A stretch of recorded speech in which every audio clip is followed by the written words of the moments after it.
হাই friends, কি খবৰ? মই আয়ুষ। আপোনালোকে চাই আছে MLD ক্ৰিয়েশ্যন ৰং চেনেলত সম্প্ৰচাৰিত হৈ থকা বৰষুণ ধাৰাবাহিকখনৰ আজিৰ খণ্ডটো চাবলৈ বহুত বেছি ইণ্টাৰেষ্টিং হ'ব, কিয়নো আজিৰ খণ্ডটোত দেউতাকে অভিক মাতিব আৰু মিকুক ডক্টৰক দেখুৱাৰ পিছত মেডিচিনখিনি খালে ভাল হ'ব বুলি ভাবিছিলোঁ, কিন্তু হঠাৎ উগ্ৰ হৈ পৰা কথাটোৰ কাৰণে চিন্তা হৈছে বুলি অভিক ক'ব।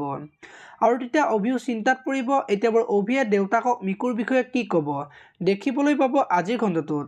আনফালে অৰ্ণৱে মোৰ জীৱনটো শেষ কৰি দিলে, নহ'লে মোৰ আজি এনেকুৱা অৱস্থা নহ'ল হয় বুলি ৰিয়াক ক'ব। আৰু তেতিয়া ৰিয়াই তোমাৰ বেয়া কৰিছে, বেয়া হৈছে কৰিবলৈ দিয়া, তুমি মাথো শুদ্ধ পথত থাকি সঠিক পথত খোজ দিয়া বুলি অভিক কোৱা দেখিবলৈ পাব। ইফালে আকৌ ৰত্না আজি দেৱযানীহঁতৰ ঘৰলৈ যাব আৰু অৰ্ণৱৰ আগত তেওঁলোকৰ সংসাৰখন কেনেকুৱা চলিছে বুলি সুধিব। আৰু দেৱযানী অহাৰ পৰা মই বৰ অকলশৰীয়া হৈ গ'লো বুলি অৰ্ণৱৰ আগত ক'ব। আৰু এতিয়া কিবা কাম বিচাৰি পালানে বুলি অৰ্ণৱক সুধিব। এতিয়া বৰ অৰ্ণৱে ডকুমেণ্টখিনি বেলেগে নিয়া কথাখিনি ক'বনে দেখিবলৈ পাব আজিৰ খণ্ডটো। আনফালে অংশুমানে আজি অৰ্ণৱক বহুতবাৰ ফোন কৰিব আৰু তেতিয়া অৰ্ণৱে ফোনটো ৰিচিভ নকৰাৰ বাবে অংশুমানৰ বহুত বেছি খং উঠা দেখিবলৈ পাব। আপোনালোকে বৰষুণ ধাৰাবাহিকখন চাই কেনেকুৱা পায় কমেণ্ট কৰি জনাব। যদি আপোনালোকে এতিয়ালৈকে ভিডিঅ'টো লাইক কৰা নাই, লাইক এটা কৰি দিব।